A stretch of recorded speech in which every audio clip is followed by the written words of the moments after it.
வணக்க மக்களை, சட்டமன்றம் கிடைக்கப்பட்ட மிக முக்கிய தகவல் ஒன்று வெளியாகி இருக்கிறதா? சஸ்பென்ஸ் உடைந்ததா? தேமுதிகவுக்கு அதிக சீட்டா? பிரேமலதா விஜயகாந்த் கொடுத்த கூட்டணி ஆஃபர் திமுக அதிமுக எடுக்க போகும் முடிவுகள் என்ன? வாங்க வெளியே முடிவாக்கலாம். அதாவது தமிழகத்தில் வரக்கூடிய 2026 சட்டமன்ற தேர்தல் ஒட்டிதான் அனைத்து கட்சிகளுமே தங்கள் தொகுதி பங்கீடு என மும்பாரமாக செயல்பட தொடங்கிவிட்டதாம்.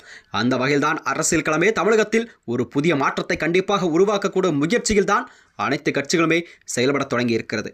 இந்த வகையில்தான் இன்று வரை யாருடன் கூட்டணி என்று அறிவிக்கப்படாத சூழல்தான் தேமுதிக, ஓபிஎஸ் போன்ற கட்சிகள் எல்லாம் நிலவிக் கொண்டிருப்பதாக அரசியல் வட்டாரத்தில் பேசப்படும் செய்தியாகவும் பார்க்கப்படுகிறது. இதனைத் தொடர்ந்துதான் தேமுதிக, அதாவது அவர்கள் கேட்கும் இரட்டை இலக்க தொகுதிகளை யார் கொடுக்கிறார்களோ அவர்களோடுதான் தங்கள் கூட்டணி என்பதை தெளிவாகவும் அறிவித்திருக்கிறார் தேமுதிகவின் பொதுச்செயலாளர் பிரேமலதா விஜயகாந்த் அவர்கள்.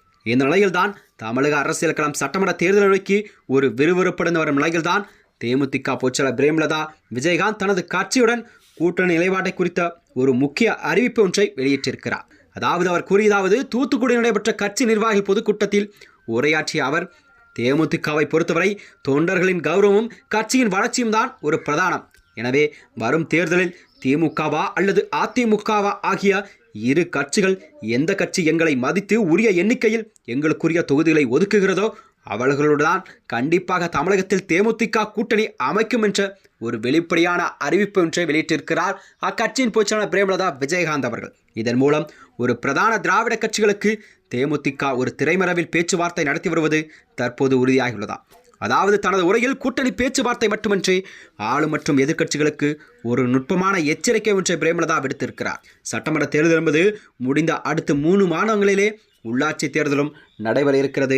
கண்டிப்பாக அந்த சட்டமன்ற தேர்தலுக்கும் தேமுதிகவுக்கும் உரிய அங்கீகாரம் வழங்கப்படாத பட்சத்தில் அதன் தாக்கம் அடுத்து வரும் உள்ளாட்சி தேர்தலில் நிச்சயம் எதிரொலிக்கும் என்பதை அவர் ஒரு மறைமுக வார்த்தையாக பேசியிருக்கிறார்.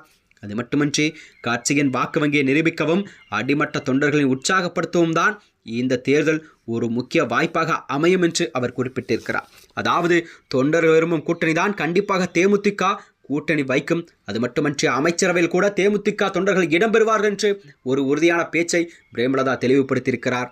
அது மட்டுமன்றி விஜயகாந்த் மறைவுக்கு பிறகு சந்திக்க இருக்கும் இந்த சட்டமன்ற தேர்தல் என்பது தேமுதிகவின் பலத்தை நிலைநாட்ட வேண்டிய ஒரு கட்டாயத்தில் அக்கட்சி உள்ளது. ஏற்கனவே பல மாவட்டங்களில் நிர்வாகிகள் மட்டத்தில் கருத்து கேட்பு கூட்டங்கள் நடத்தப்பட்ட நிலையில்தான் பிரேமலதா இந்த அறிவிப்பை தொண்டர்களிடம் ஒரு பெரும் எதிர்பார்ப்பை எல்லாம் ஏற்படுத்தியிருக்கிறதா. குறிப்பாக சொல்லப்போனால் கேப்டன் வழியில் கௌரவமான தொகுதிகள் கிடைத்தால் மட்டுமே கூட்டணி என்ற பிடிவாதத்தில் பிரேமலதா உறுதியாகி இருக்கிறார். இதனால்தான் வரும் நாட்களில் திமுக மற்றும் அதிமுக தரப்பு தேமுதிகவுக்கு தொகுதி பங்கீடு பேச்சுவார்த்தை மேலும் சூடுபிடிக்கும் என்று எதிர்பார்க்கப்படுகிறதா. இந்நிலையில்தான் பிரேமலதா விஜயகாந்த் அவர்கள் யாருடன் கூட்டணி என்பதை பிப்ரவரி 1 வாரத்தில் கண்டிப்பாக அறிவிப்பார் என்ற சூழல்தான் அரசியல் வட்டாரத்தில் எழுந்துள்ளதாம்.